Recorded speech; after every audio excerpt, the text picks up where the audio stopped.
Carrière vous est offert par Orange.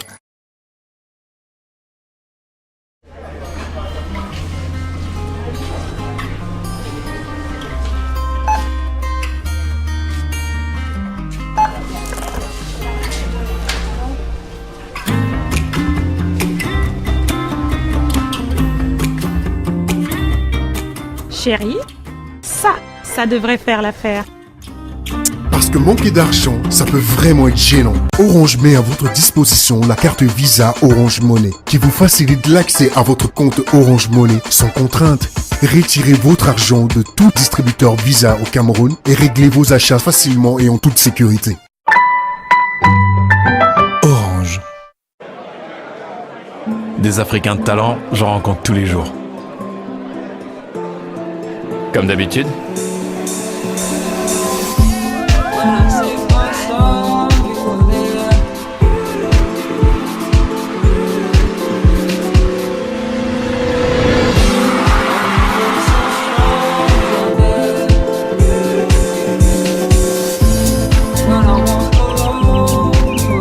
Déterminés, passionnés par ce qu'ils ont choisi de faire.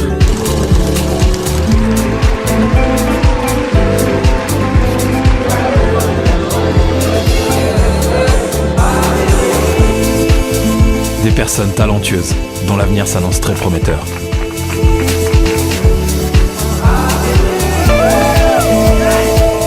De telles personnes, je suis fier d'en avoir rencontré sur le continent. Des Africains de valeur qui partagent tous l'amour de leur continent autour d'une Castel Beer. Castel Beer, le goût de la réussite. Les brasseries du Cameroun.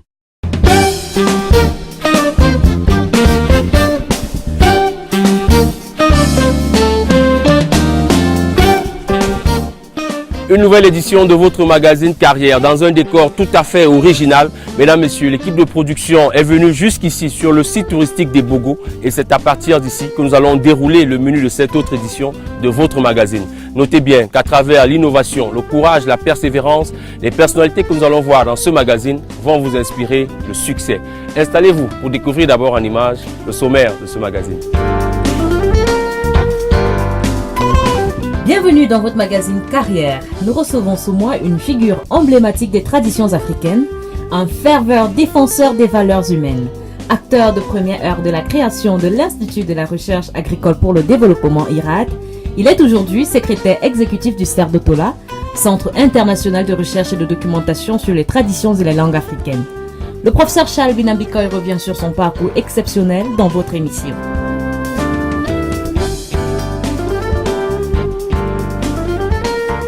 L'initiative que nous vous présentons ce mois défend la cause du consommateur camerounais.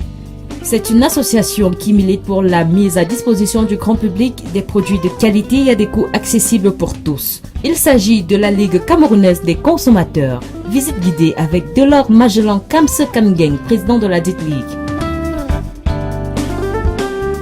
Et dans notre série de coaching consacrée aux réseaux sociaux, nous parlons cette fois-ci des risques d'une absence sur les réseaux sociaux. C'est avec notre expert en la matière, Chedou Kamdem, Community Manager. C'est tout pour le sommaire. Installez-vous. Nous commençons tout de suite.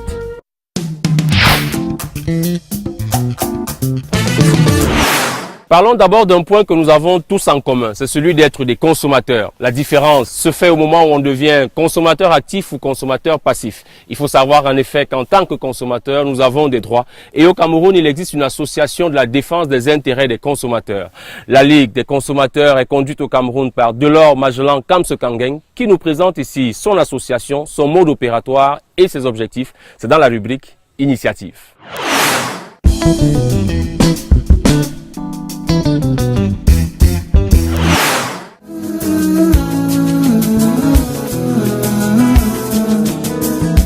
Bonjour Carrière, bienvenue à la Ligue camerounaise des consommateurs. Je suis Delors Magellan Kamsekangeng, le président exécutif réélu. Lui là c'est Bonny qui est un chargé de mission et lui là c'est Michel qui est un chargé de mission avec Mimitia. Lui c'est le trésorier, hein, donc c'est lui qui gère les fonds de la Ligue camerounaise des consommateurs. Et voici le secrétaire général, Manassé Adome Olaga, qui est secrétaire général adjoint mais qui est très dynamique également. Et le vice-président... Le vice-président, c'est-à-dire qu'il y a 5 vice-présidents, mais lui, c'est le vice-président le plus actif, qui est le plus régulier. Il y a la camarade de Sidonie, qui est secrétaire permanente ici.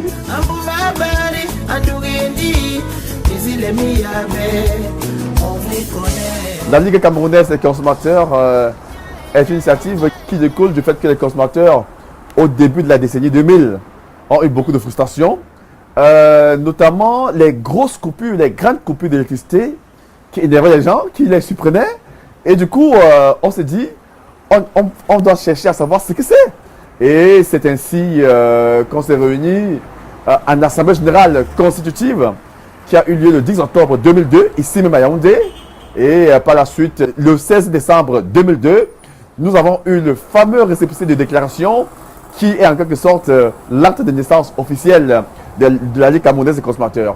Donc, le 16 décembre de cette année 2017, on fera 15 ans, on aura fait 15 ans, 15 années de bataille, 15 années de combat qui ont certainement marqué les Camerounais avec le clou qui est la fameuse et très importante grève de la faim qui s'est déroulée du 21 au 25 avril 2014, ici même à Yaoundé. Et au bout de 5 jours, on a pu obtenir la non-augmentation annoncée des prix de l'électricité. La balance est où?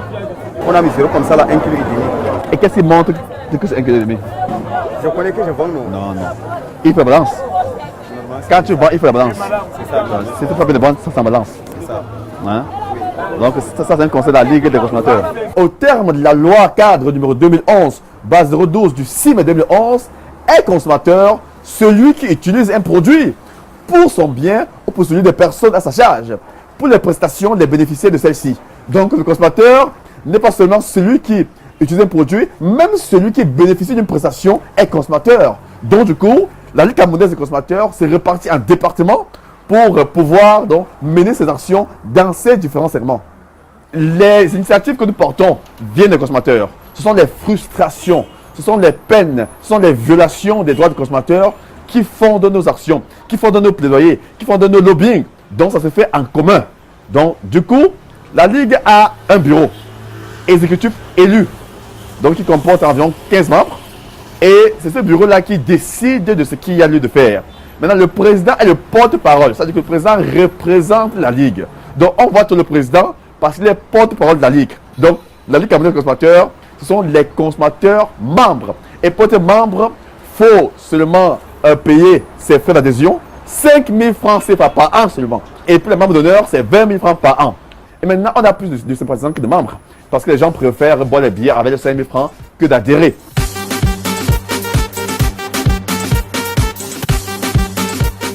En 15 ans d'existence, la Ligue a fait des choses. Je vous ai dit que le clou de nos actions, c'est qu'on a pu empêcher la hausse annoncée des prix de l'électricité. On a pu aussi empêcher la hausse annoncée des prix de l'eau. On a pu, par exemple, faire baisser le prix de la baguette de pain. On a pu contraindre, grâce à l'ART aussi, les opérateurs à baisser les prix de téléphone. On a pu obtenir que l'impulsion disparaisse. Parce qu'avant, quand on appelait, l'unité de mesurage était l'impulsion.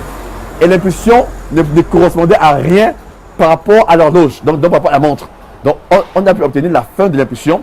On a pu obtenir que les communications ne tombe pas directement sur le répondeur payant. Il y a beaucoup de choses qu'on a fait dans le cadre de la lutte contre la vie chère et dans le cadre aussi de l'amélioration de la qualité de vie.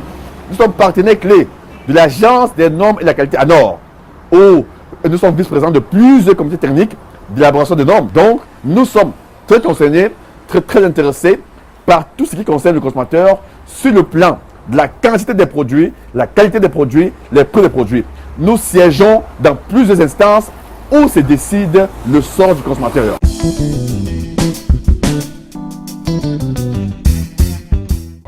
Nous, c'est la Ligue des consommateurs. La Ligue des consommateurs ne contrôle pas. On vous conseille et on rend compte au ministère du Commerce qui contrôle. Parce que tu vois là, tu n'as affiché les prix nulle part. Donc si les gars du commerce viennent là, c'est que c'est des problèmes. Et aussi même pour nous les consommateurs, quand on vient, on est obligé de demander c'est combien ici, c'est combien ici, c'est combien ici, c'est combien ici. Voilà, donc c'est le conseil qu'on te donne. On te donne le conseil d'afficher, c'est tout. Au lancement, c'était d'abord la surprise des gens qui ne savaient pas ce que c'est. Parce que les gens sont habitués aux associations lucratives. Mais nous, c'était une association sociale qui défend les causes de tout le monde. Mais tout le monde là n'était pas toujours intéressé. Et parce que le on va faire comment, c'est ancré dans les mœurs. Nous combattons le on va faire comment, c'est le Camerounais. Donc on veut que les Camerounais comprennent que le on va faire comment ne doit plus avoir lieu, ne doit plus avoir droit de citer. Que les Camerounais doivent prendre à cœur le destin et pouvoir obtenir que leur vie soit une vie de qualité, soit une vie améliorée. On ne doit pas tout attendre de l'État parce que c'est l'État normalement qui a la charge de protéger les droits du citoyen. Mais sur le plan de la consommation, l'État fait ce qu'il peut, mais nous aussi, on a décidé de prendre en main notre destin de consommateur et d'avoir des produits de qualité, d'avoir des produits en quantité et surtout à bon prix. En dehors des ministères donc, du commerce et le ministère de l'industrie, très peu de membres du gouvernement comprennent l'importance qu'il y a à travailler avec nous. Donc nous souhaitons que le gouvernement comprenne que en travaillant avec la Ligue des consommateurs, ça permet de faire avancer les choses. Et la Ligue est là parce que le gouvernement n'a pas toujours atteint son objectif dans le domaine de la consommation. Si c'était le cas, c'est qu'on n'est pas là. Et c'est pourquoi notre slogan, notre leitmotiv, c'est le consommateur doit être roi. Contrairement à ce qu'on voit partout, le consommateur est roi. Non, le client n'est pas roi au Cameroun.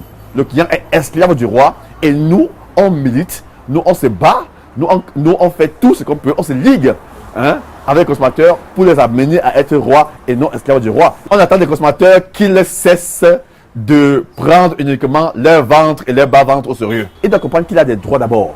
Et que ces droits-là, en les défendant bien, en prenant conscience même déjà de ces droits, en connaissant ces droits, ça fait de lui d'abord son propre gendarme.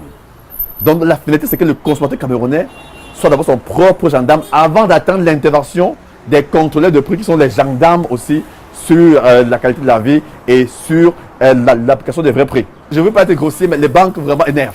C'est-à-dire que les banques, je ne veux pas dire que c'est des voleurs, mais c'est des gens pas sérieux. Donc du coup, parce qu'en banque, les banquiers font tout pour avoir l'argent. Un simple papier, c'est l'argent. En banque, tout c'est l'argent. Alors que, au moins, sur ce point-là, le gouvernement a fait quelque chose de bien. Le gouvernement a permis, à travers un arrêté du 13 janvier 2011, que 15 services bancaires soient gratuits, entre autres l'ouverture de compte, la dépense d'un chéquier, le paiement par guichet automatique, tout cela doit être gratuit. Mais ce n'est pas toujours le cas. Et c'est pourquoi ce même gouvernement a créé une commission d'arbitrage des litiges liés à ces services bancaires-là, où je suis membre après appel à manifestation de candidature. Les consommateurs attendent beaucoup du gouvernement concernant l'application de ces 15 services bancaires gratuits.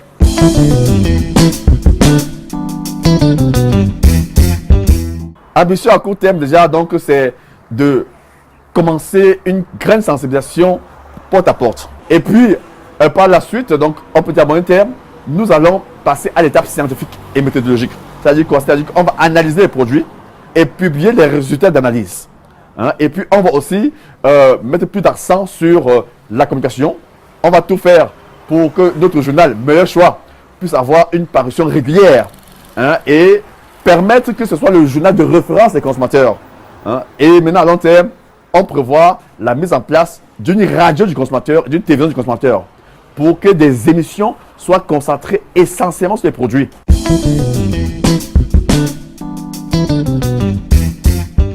Le conseil que je donne aux jeunes qui souhaitent entreprendre, c'est d'abord, après avoir appris ce qu'ils veulent faire, c'est de s'y mettre avec toute la passion possible, avec toute la foi, d'avoir de la patience, d'avoir de l'endurance, d'avoir de la persévérance, de comprendre que quand on commence, on ne mène pas une vie de roi. Et aux consommateurs, je souhaite qu'ils comprennent qu'il est important qu'ils soient eux-mêmes leurs gendarmes.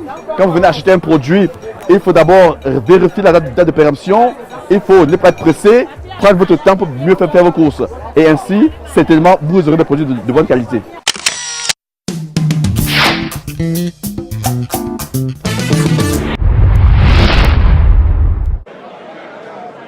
Des Africains de talent, j'en rencontre tous les jours. Comme d'habitude.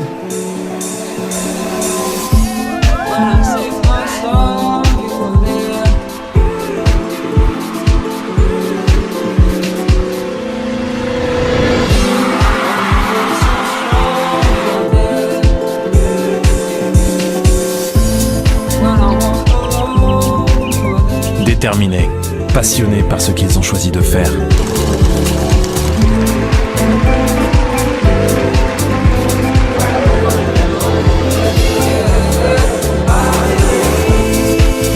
Des personnes talentueuses dont l'avenir s'annonce très prometteur.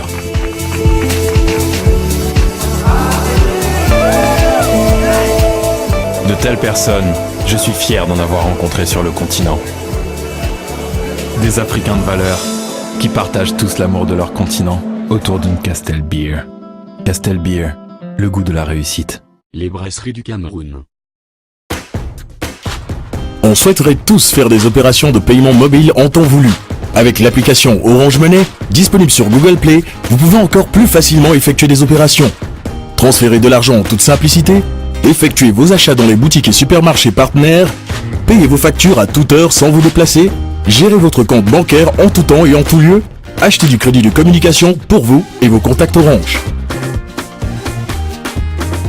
Vous rapprochez de l'essentiel. Orange.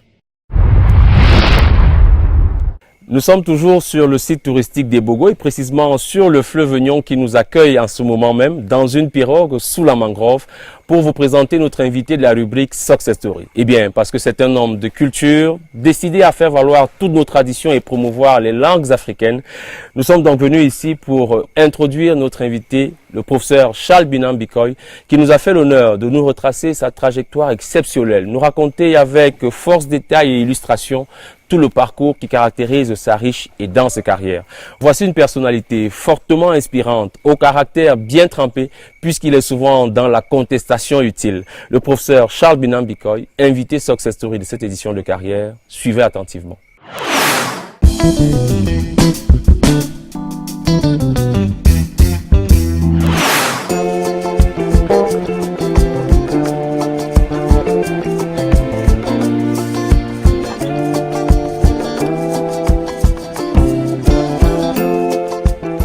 Je suis Charles Binam Bikoy, fils de Bikoy Binam Barthélemy et de Ngonjiki Marie-Madeleine.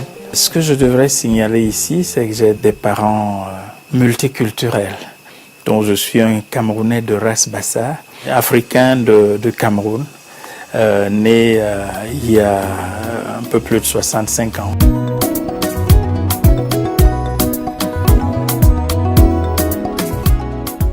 La seule valeur que j'ai retenue de ma longue expérience et de ce qui fut mon enfance et de ce qui fut, je crois, le chemin de mon éducation et de ma formation à la vie, c'est le respect de l'homme en tout.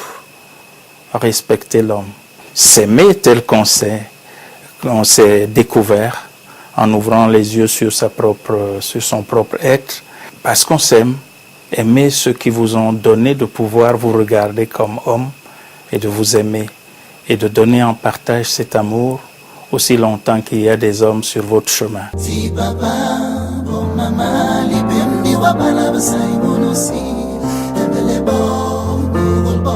Je ne me rappelle pas beaucoup d'anecdotes, mais je me rappelle au moins un ou deux visages familiers. Mon grand-père, qui a été lui-même un grand initié dans les traditions africaines, mais qui a à un moment délaissé par l'appel du destin les traditions auxquelles il avait été initié pour embrasser ce qu'on a appelé à l'époque les civilisations nouvelles, n'est-ce pas?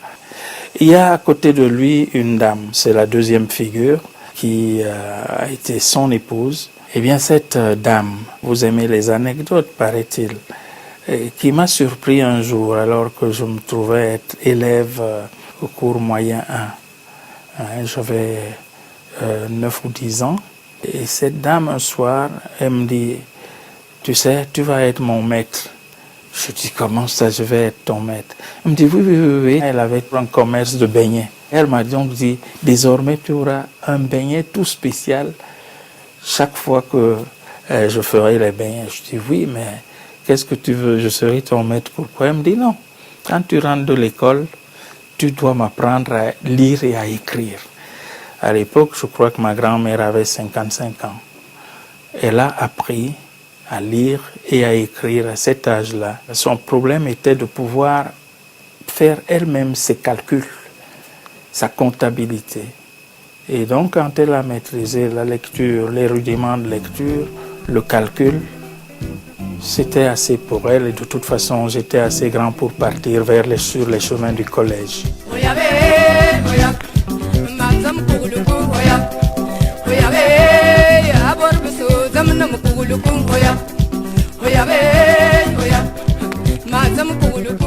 Je suis né à Otélé, j'ai grandi à Otélé pour les premières années de ma vie.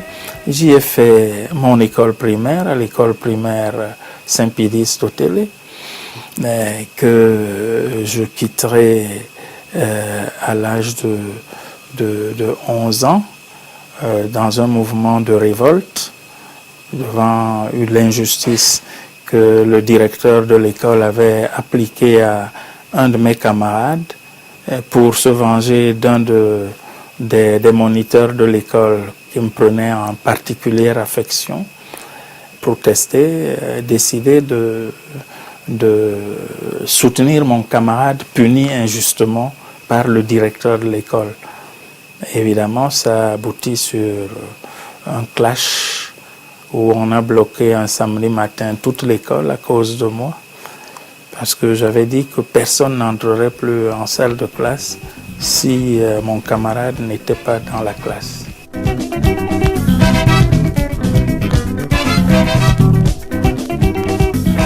Mon cycle secondaire commence à Liberman, théoriquement, mais très rapidement, j'avais une sorte d'appétence pour la soutane, pour ces hommes qui m'avaient entouré toute ma vie, n'est-ce pas, les prêtres, les frères et tout. Et c'est comme ça que j'ai été admis au petit séminaire de Bonipopa sans concours. Mais là aussi, ça se terminera pas très bien, parce que en classe de 3e, j'entre en rébellion avec la manière dont les choses se passent à ce moment-là au séminaire. Et un beau jour, pendant que je suis à Douala, et après mes visites ophtalmo, je fais un tour à Liberman et je demande au préfet des études à l'époque s'il est possible que dès la fin de ma classe de 3e, je rentre au collège Liberman en seconde.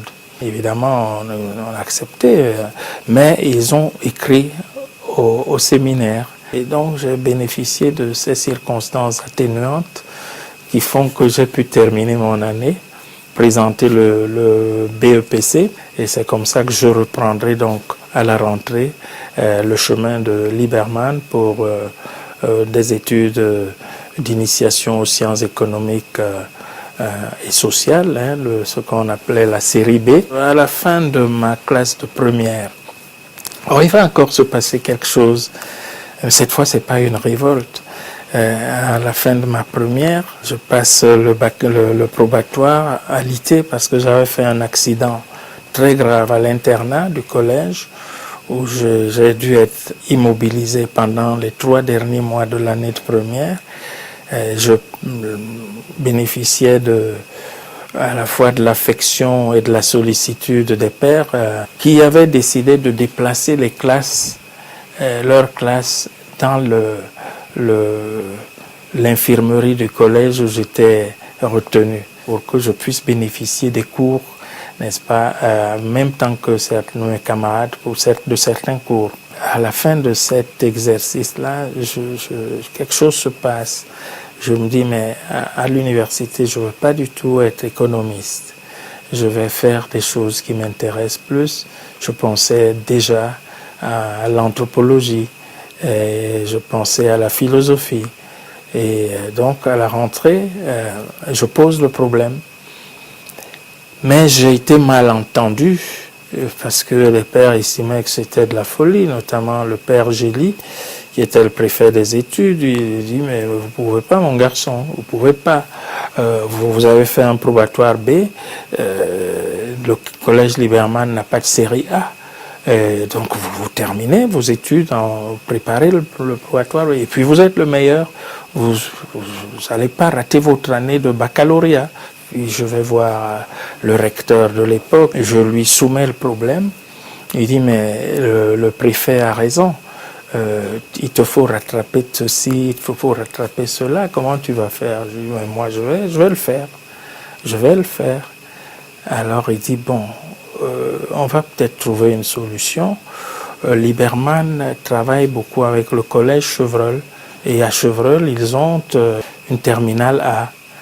Et donc, à la rentrée du second trimestre, cette année-là, je suis inscrit à Chevreul. Je reste en fait élève de Liberman, mais inscrit à Chevreul pour prendre des cours de latin et pour prendre des cours renforcés de français, n'est-ce pas, et des cours de philosophie. Mais à Liberman, ils organisent pour moi un rattrapage. Il me fallait une deuxième langue vivante. Alors il y a un prêtre, le père Luc-Antoine Boumard, et je vais le voir, je lui dis, mon père, j'ai un problème, il me faut une deuxième langue vivante et ça ne peut être que l'allemand. Il dit, oui, bon, mais on va organiser ça. Donc j'ai pris des cours d'allemand, 1 heure d'allemand tous les jours avec ce prêtre-là, on trouvait le temps. Et j'ai donc pu préparer dans ces conditions-là mon baccalauréat. Retenez-vous tranquille, j'ai eu 14 en allemand.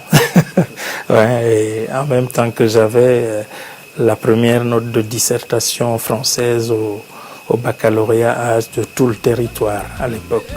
Avec le prix de l'ambassadeur de France au Cameroun et de la première note de philosophie au baccalauréat aussi.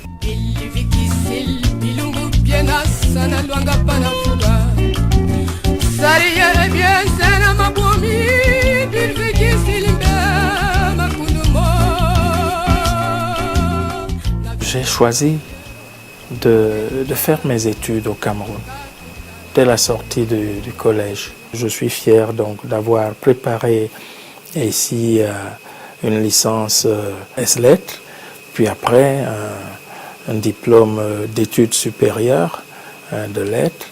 Et puis après, je m'intéresse à des tas d'autres choses et c'est cela qui fera que au niveau de Bordeaux, je vais faire un DEA d'anthropologie en même temps qu'un DEA d'études de littérature comparée, n'est-ce pas? Et puis, je ferai quand même un doctorat de 3e cycle à l'université de Bordeaux 3, mais sur des sujets tout à fait africains.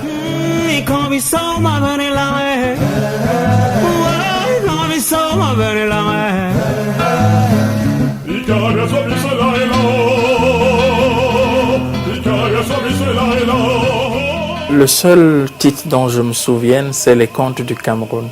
Le tout premier manuel jamais inscrit dans les programmes d'éducation en Afrique et réalisé par des Africains. Mais il avait été précédé de 2 autres ouvrages, Les Contes du Pays des Rivières, n'est-ce pas, et puis Contes du Cameroun, pas les, mais Contes du Cameroun, publiés tous les deux aux éditions du Conseil international de la langue française à Paris, dès les années 74 et 74-75. Et puis, je reprendrai un certain nombre des textes de ces deux ouvrages pour faire préparer donc l'ouvrage destiné à être un manuel d'enseignement de la culture africaine, les contes du Cameroun. Et il y a une anecdote ici, c'est que je prépare ce livre-là en étant déjà recruté comme un jeune chercheur à l'Institut national d'éducation. Que dirige Emmanuel Soundiok Soundiok? Et quand je finis de rédiger le livre, je le lui soumets. Et il me dit non, mais il faut présenter, c'est très intéressant, il faut le présenter à l'inspection générale de pédagogie. Et c'est donc comme ça que je vais rencontrer Henri Balambarga, qui est inspecteur général au ministère de l'Éducation nationale. Apparemment, le livre plaît et il décide que ça doit être inscrit au programme dès la rentrée suivante. Mais il me dit, non, vous ne connaissez pas un grand maître qui puisse mettre son nom à côté de vôtre, vous êtes trop jeune et on ne vous connaît pas. Et il faut une caution. Je dis, mais la caution est déjà là, donc je vais revenir. Et donc je retourne vers mon maître, le professeur Emmanuel Soundiok Soundiok, qui accepte d'accompagner ce projet-là. Et on revoit donc ensemble tout l'appareil pédagogique qui était inscrit dans le livre. Et il accepte d'être co-auteur, co-signataire de cet ouvrage. C'est ça, les contes du Cameroun. J'avais 24 ans, 25 ans, quand il a été publié. Quelques années plus tard, j'ai engagé une évaluation de l'ouvrage. Et j'ai pu faire l'évaluation avant de proposer une deuxième édition de cet ouvrage en 1984. Si je peux me réjouir d'une publication, me semble-t-il, la seule qu'il faille retenir. Et donc après, évidemment, on sera sur d'autres terrains, en tant que scientifique, en tant que jeune chercheur. On s'intéressera à publier des travaux sur les rapports entre les langues africaines et les langues d'emprunt, n'est-ce pas, les langues coloniales, les transcriptions et les traductions des cultures africaines.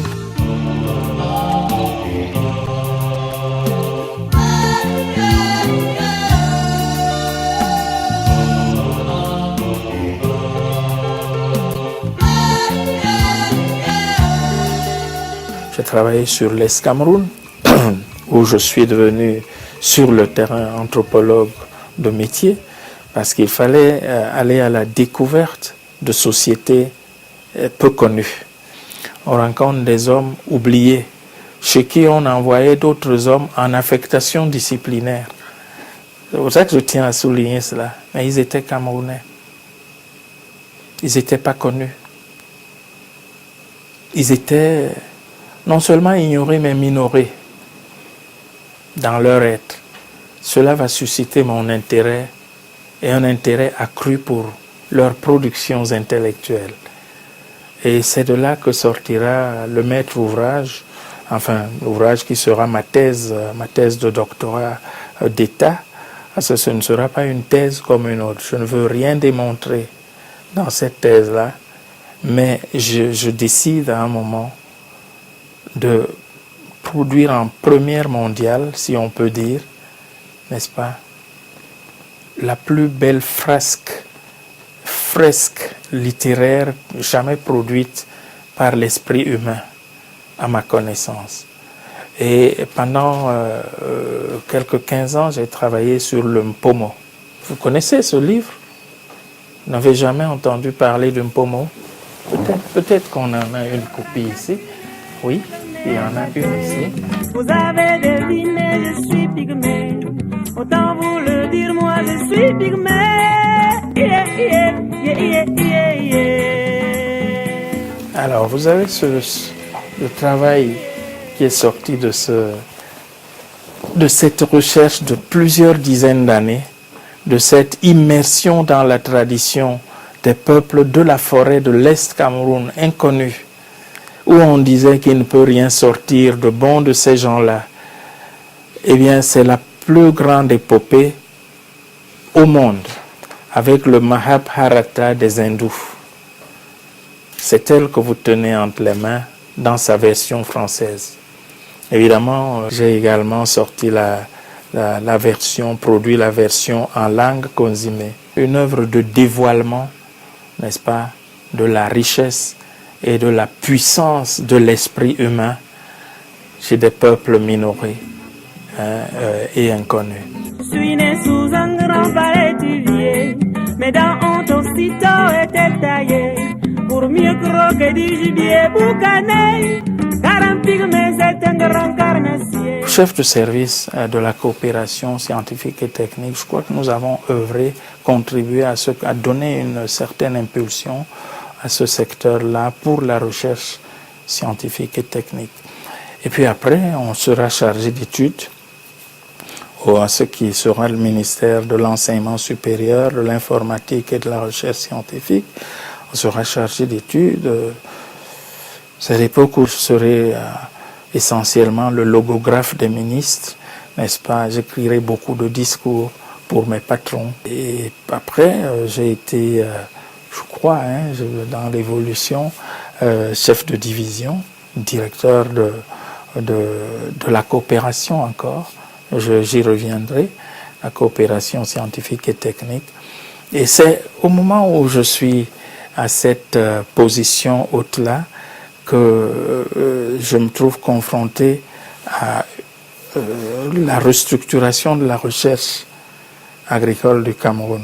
De par les fonctions qui sont les miennes, j'ai pour mandat de négocier des accords, de suivre la mise en œuvre de ces accords-là, mais également de participer à la recherche de financement pour les instituts de recherche. Et c'est là que je tombe sur un énorme dossier. Les ajustements structurels étant là, le pays étant en difficulté, on a décidé qu'il faut restructurer la recherche agronomique du Cameroun. Vous savez, à l'époque, le Cameroun disposait de 2 instituts. L'Institut de recherche agronomique, l'Institut de la recherche agronomique, l'IRA, et l'Institut de recherche zootechnique et vétérinaire, l'IRZV. La demande de partenaires financiers, qu'on appelle pompeusement les bailleurs de fonds, n'est-ce pas, c'est que dans l'intérêt du Cameroun, il faut resserrer le dispositif. Il faut un seul institut parce que c'est moins coûteux. Et il faut ramener les effectifs à un niveau gérable, pour limiter les pertes d'argent, de ressources financières, et pour plus d'efficacité, il faut se réorienter, se réajuster, parce que la recherche agronomique du Cameroun est surdimensionnée. Voilà les thèses de la Banque mondiale et du FMI. La recherche agronomique, nous l'avons prise en main à ce niveau-là. Et nous avons donc repensé tout un schéma en partant d'une planification à long terme de la recherche agricole. Nous avons élaboré avec le concours de l'ISNAR et de l'INRA français, non pas des institutions, mais des experts identifiés là-dedans, notamment M. Joseph Casas, qui était le meilleur spécialiste de l'époque à l'INRA pour la planification stratégique. Nous avons réalisé un plan national de développement à long terme de la recherche agricole du Cameroun. Ce document est publié, vous n'y avez peut-être pas eu accès. Je suis prêt à vous en donner une copie, mais sinon vous demandez à la FAO, on vous donnera. J'ai signé le document avec Casas. C'est la base. Où nous avons donc consulté les différents partenaires dans le secteur, qui soient d'abord des nationaux, pour dire quelle pouvait être la vision dans 10 ans pour la recherche et pour le développement de l'agriculture. Une fois ce plan adopté, l'équipe a été restreinte, sectorielle. Nous disons un plan à moyen terme, sur 5 ans. Nous avons réalisé ce plan. Et une fois le plan à moyen terme réalisé, publié par la FAO, sans aucun moyen nouveau, nous disons, on va donc transformer le plan à moyen terme en plan de mise en place de la recherche agricole du Cameroun. C'est ça qui va devenir le document de projet pour l'IRAD. La dernière réunion aura lieu, je crois, en 1995. Et cette réunion du 30 décembre 1995, c'est la réunion de la dernière chance, où il faut adopter le format, les statuts et défendre les notes de présentation et les arguments, les exposés de motifs. Nous l'avons fait. Et quand nous finissons la réunion, il est 18h, toute la journée, de 10h à 18h. Alors, j'ai mentionné M. Ndougahel, qui avait le dossier en tant que juriste. C'est le service de la réglementation, c'est eux qui mettent en forme. Et il me reçoit à son bureau, il me dit, vous savez, c'est vous-même qui avez porté cette affaire et vous la connaissez mieux que quiconque. Allez rédiger, terminer la rédaction de votre texte, mais ramenez-le d'ici demain soir, parce que c'est urgent. Nous étions le 30, le 31, il a reçu son texte. Il a reçu les exposés de motifs et il m'a dit, c'est bon. Nous allons attendre le mois de mars, rien ne se passera. Rien ne se passera jusqu'à ce jour du 7 mars 1996, où le téléphone de ma secrétaire sonne et elle me dit, il y a telle personnalité qui veut vous parler. Et c'est le ministre René Ouona, de regretter mémoire, qui m'interpelle et me dit, bon, mais écoutez, votre dossier là, où en est-il? Je dis, mais il est sur la table du secrétaire général de la présidence depuis le mois de janvier. Voilà comment les choses se sont passées. Et il me dit, bon, mais est-ce que vous avez une copie de votre dossier, de tout le dossier de l'IRAD? Je lui dis oui, ça peut se trouver. Il me dit, je vous attends dans 1 heure ou plus tard à mon bureau. Nous sommes le 7. Je crois que c'était un trou de mémoire ou pas, c'était le jeudi, un jeudi. J'arrive au bureau du ministre Ouona à la présidence de la République, les conseillers spéciaux. Il me dit, bon, mais exposez-moi, parlez-moi de ce dossier. Vous savez qu'il était en charge des questions économiques auprès du chef de l'État.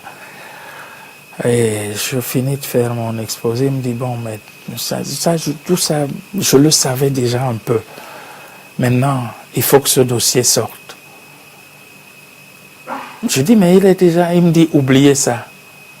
Ce qui est sur la table du secrétaire général restera là-bas.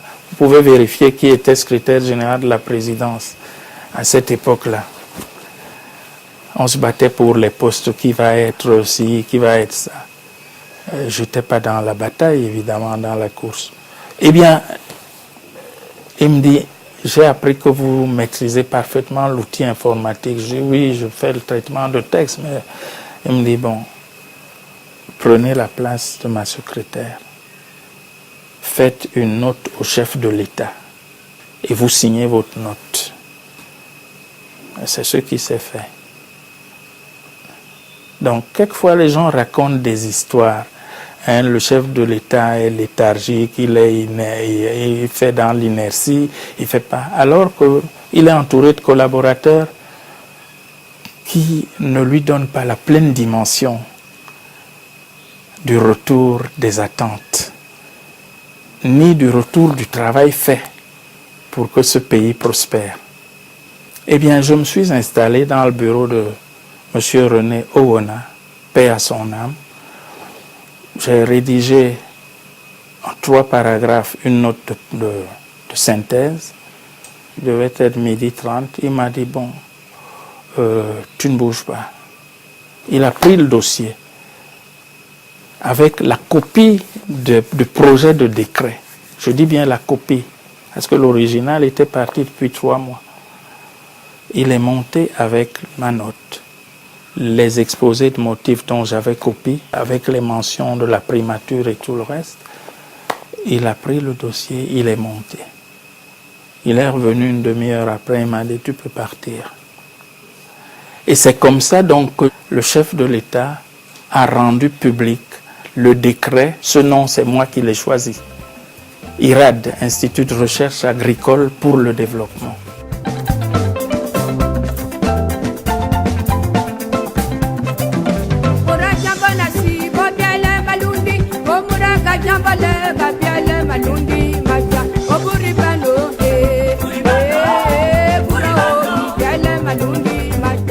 Le cerf de Tola vient, comme vous le dites, de rappeler au monde qu'il a été créé il y a 40 ans. Et il a été établi au Cameroun à la faveur des choix du gouvernement camerounais et de l'État du Cameroun. Établi au Cameroun comme institution prééminente pour la connaissance et la valorisation du patrimoine historique, culturel et linguistique des hommes et des femmes d'Afrique. Vous savez, j'aime à dire, reprenant cela, un philosophe européen célèbre, que l'homme n'est homme que par sa puissance de culture. Ce qui densifie cette prétention qui est celle de tous les humains, d'être à tout le moins différent des animaux ou supérieur à l'espèce animale tout court, c'est la culture, c'est la constitution des patrimoines, c'est la capacité d'assurer les transitions à partir de transmissions qui ne peuvent être que transmissions de valeurs reconnues comme telles et susceptibles d'être mises en partage parce qu'elles peuvent, puisqu'elles sont valeurs et qu'elles sont mises en partage, transcender le temps et les situations qui sont conjoncturelles, qui quelquefois sont le domaine de la conjecture. Donc, la culture est l'essentiel. Et il y a 40 ans, des peuples, des gouvernements, des institutions, notamment l'OUA, l'UNESCO, ont œuvré en sorte que l'Afrique puisse disposer d'instruments qui soient des instruments pensés, conçus, formatés, gérés et portés par les Africains eux-mêmes au service de cette cause noble qu'est la dignité humaine pour l'homme africain. Rien n'est pire dans ce paysage-là que de se voir raconter son histoire par quelqu'un qui ne vous connaît pas, qui vous ignore par principe, qui vous dévalorise par calcul, et dont tout le rêve dans l'accomplissement de son propre destin est de vous humilier et de vous exclure de l'humanité. Rien n'est pire que de se voir raconter son histoire par cet homme-là. C'est ce qui est arrivé si souvent à l'Afrique. Or, les institutions comme le cerf de Tola ont pour vocation de restituer à l'homme africain sa capacité de parole, son droit au rêve, son droit à l'erreur, mais surtout sa liberté de dire, de se dire tel qu'il est, tel qu'il se pense, tel qu'il se projette et comme il veut être en relation avec soi-même et avec les autres communautés humaines. Il faut dire à la jeunesse qu'il n'y a aucune prospérité à embrasser un océan en furie pour satisfaire une illusion. Par contre, il faut pouvoir développer des utopies et s'armer de patience, s'armer de courage, développer de la puissance pour rendre les utopies qu'on a pensées réalité à l'échelle et à la dimension de ses capacités. Parce qu'on s'accomplit toujours à une échelle et dans un certain nombre de capacités requises. Il faut donc que la jeunesse sache que nul n'est mieux ailleurs. L'herbe est toujours plus tendre dans le pré du voisin.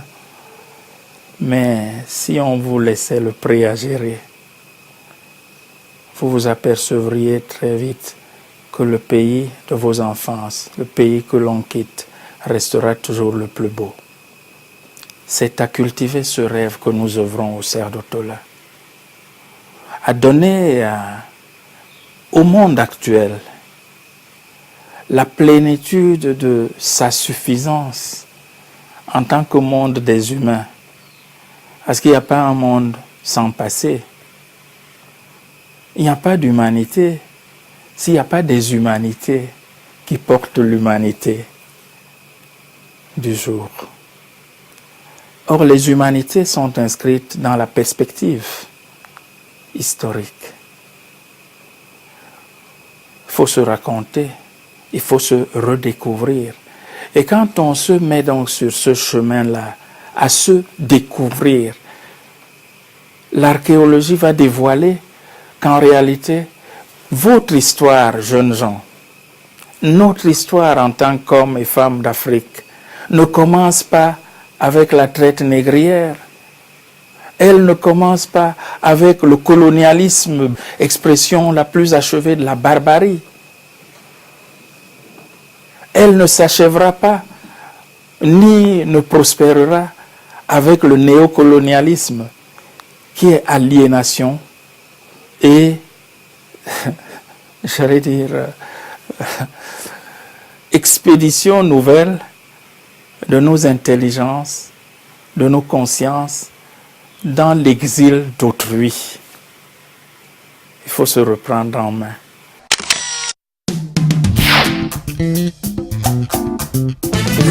Professeur, vous venez de célébrer les 40 ans de ce centre qu'est le Cerf d'Otola. Globalement, la célébration, est-ce qu'elle s'est déroulée comme vous le souhaitez? Et est-ce que l'idée du village Ubuntu a prospéré? Le village Ubuntu, forcément, c'est une référence désormais. Je crois que ce qu'il était important, nous aurions pu prendre n'importe quel nom pour nommer notre village. Et nous avons choisi de nous inscrire au cœur de la problématisation de l'homme africain. L'homme africain, dont vous savez la philosophie, qui est une philosophie non pas d'individualisme exacerbé, mais d'affirmation de la personne dans la solidarité des personnes.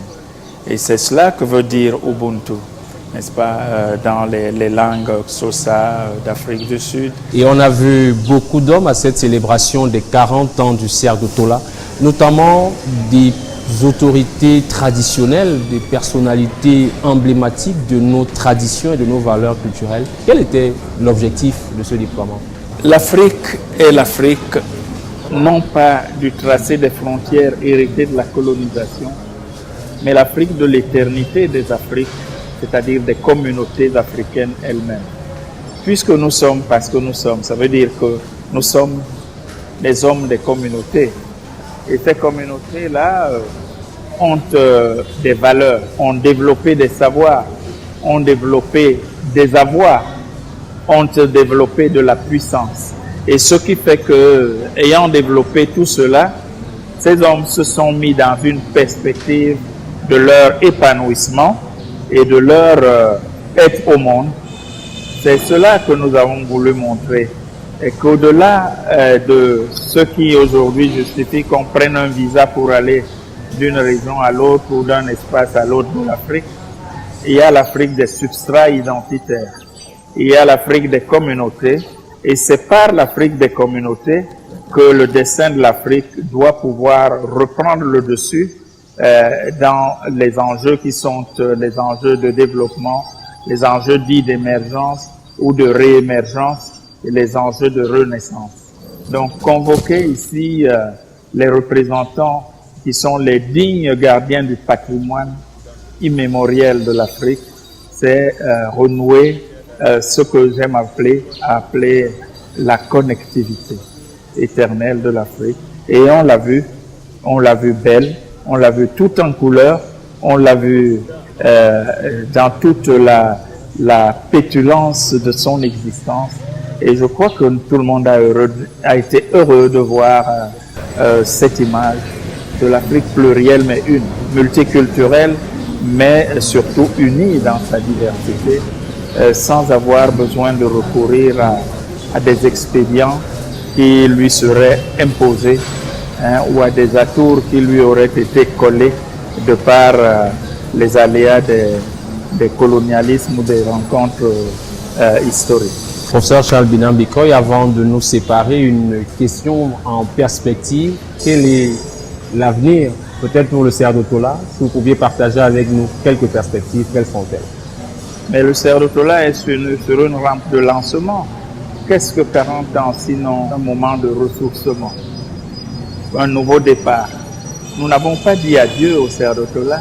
Nous avons ouvert les portes du Cerf de Tola pour que la pluralité y pénètre en abondance et que la prospérité se construise sur les bases des acquis de ces 40 dernières années. Je vois donc un Cerf de Tola des possibles, multiples et complexes, mais des possibles, de la complexité et de la multiplicité qui devraient concourir vers un seul objectif, l'accomplissement du destin de l'Afrique et de l'homme africain dans le monde. Votre message à la jeunesse camerounaise précisément, et je sais que vous me reprendriez, à la jeunesse africaine, quel legs vous lui faites maintenant en quelques mots avant de nous séparer? Qu'elle soit elle-même et qu'elle se remplisse et soit gorgée d'espérance pour elle-même et pour l'Afrique. Professeur Charles Binam Bikoy, merci beaucoup d'avoir accepté de recevoir l'équipe de carrière ici pour partager votre trajectoire, mais surtout nous transmettre ces valeurs qui, nous l'espérons effectivement, porteront le Cameroun et l'Afrique là où ils doivent être, c'est-à-dire au sommet de l'humanité, des humanités, si je pouvais me permettre de vous reprendre. Merci beaucoup. Merci, professeur. Très, très bien. Merci.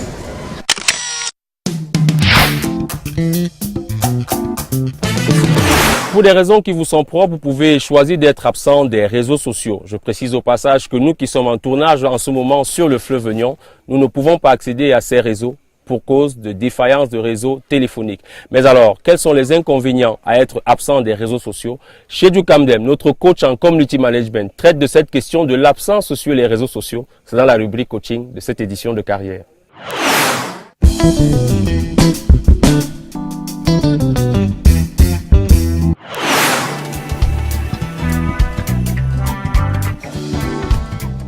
Bonsoir et bienvenue dans la session coaching de carrière. Aujourd'hui, nous allons aborder une thématique qui concerne les risques d'une absence sur les réseaux sociaux. Lorsque l'on regarde notre planète, on constate que la moitié de la population mondiale est connectée à Internet.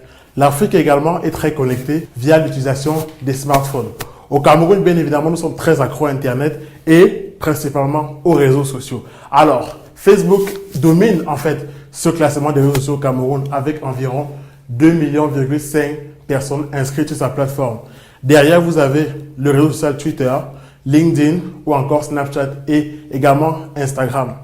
Ça montre qu'il y a de plus en plus de personnes qui donnent leur temps et leur espace aux réseaux sociaux dans leur quotidien. Les entreprises ont compris qu'il y avait de la place pour elles de communiquer vers leur cible marketing ou d'autres cibles qu'elles vont choisir pour communiquer avec leurs produits et leurs services. Alors, pour celles qui ne sont pas encore, il y a des risques parce que ne pas être sur les réseaux sociaux comporte certains risques, malheureusement. Le premier risque, c'est une absence de veille. Alors, pourquoi une absence de veille? Parce que lorsque vous n'êtes pas sur les réseaux sociaux, vous ne pouvez pas faire de la veille sur vous-même. savoir ce qui se dit de votre entreprise, ce qui se dit de vos produits, ce qui se dit de vos services. Donc, il faut absolument être sur les réseaux sociaux, avoir une plateforme où vous allez donner votre communication et du coup, gérer votre propre réputation. Deuxième risque, lorsque vous n'êtes pas sur les réseaux sociaux, c'est que vous laissez les concurrents parler à votre place. Si vous vendez un service A et que votre concurrent vend également le même service A, si vous n'y êtes pas, le concurrent pourra mieux parler de ce service à votre cible. Du coup, lorsque votre cible sera intéressée par le service A, elle va plutôt recourir aux offres de l'autre entreprise, de votre concurrent, pour acheter ce service. Le troisième risque, c'est votre optimisation sur les moteurs de recherche. Lorsque vous n'avez pas de plateforme sur Internet, quand quelqu'un va vous chercher sur les moteurs de recherche, par exemple Google, va taper le nom de votre entreprise ou pire, va taper le produit ou le service qu'il veut acheter. Prenons un exemple, les chaussures ballerines à Yaoundé. Il va tomber sur les concurrents qui ont déjà des espaces sur Internet et sur les réseaux sociaux et qui ont indiqué qu'ils vendaient ces produits et ces services. Du coup, vous ne serez pas positionné dans les moteurs de recherche et lorsque quelqu'un aura besoin d'un service ou d'un produit que vous vendez, il ne va pas vous trouver. Et dernier risque très important, c'est que vous n'allez pas pouvoir discuter avec vos clients. Parce que ce que vous ne savez pas, c'est que vos clients sont sur Internet, ils sont sur les réseaux sociaux, dans les groupes, dans les forums ou alors entre amis, ils discutent même sur Twitter. Alors, lorsqu'ils utilisent votre produit, chacun fait son retour, que ce soit sur Instagram ou sur Twitter. Il va déjà essayer tel produit, c'était bien, c'était pas bien. Mais au moins, il va donner un avis. Du coup, si vous n'êtes pas là, ils vont pouvoir parler, mais ils vont sentir qu'ils ne sont pas écoutés. Et justement, il y a toujours ce danger-là qu'un concurrent peut arriver derrière et dire, OK, vous avez acheté tel produit, c'est bien, mais on vous propose quelque chose en plus de ce que vous avez acheté. Du coup, ça vous fait perdre encore des clients qui sont déjà chez vous et qui ont déjà acheté vos produits sans pour autant avoir vu votre plateforme sur les réseaux sociaux. En résumé, voici les 4 risques que vous encourez lorsque vous n'êtes pas sur les réseaux sociaux. Première chose, vous ne pouvez pas faire de la veille sur vous-même. Deuxième chose, vous n'allez pas optimiser votre référencement et votre positionnement dans les moteurs de recherche.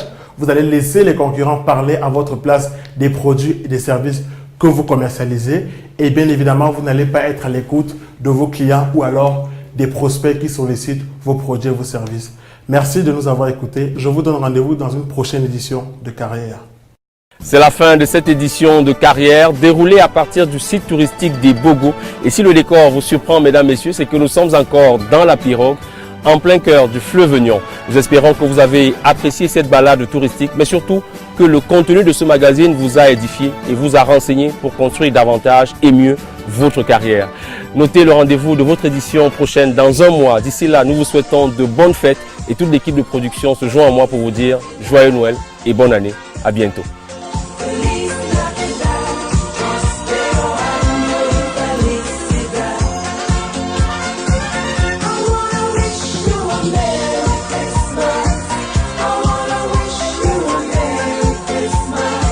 Carrière vous est offert par Orange.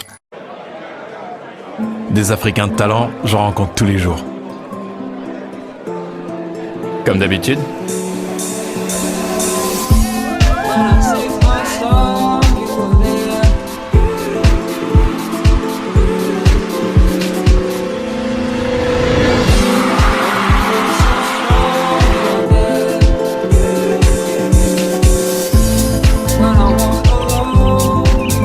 Déterminés, passionnés par ce qu'ils ont choisi de faire.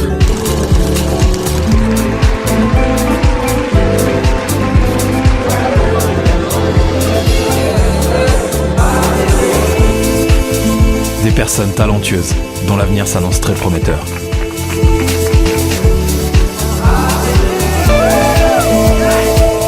De telles personnes, je suis fier d'en avoir rencontré sur le continent.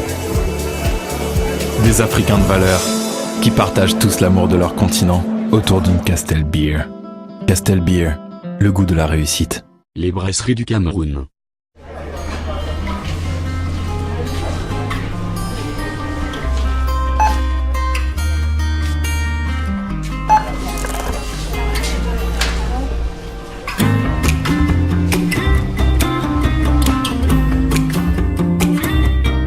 Chérie, ça devrait faire l'affaire.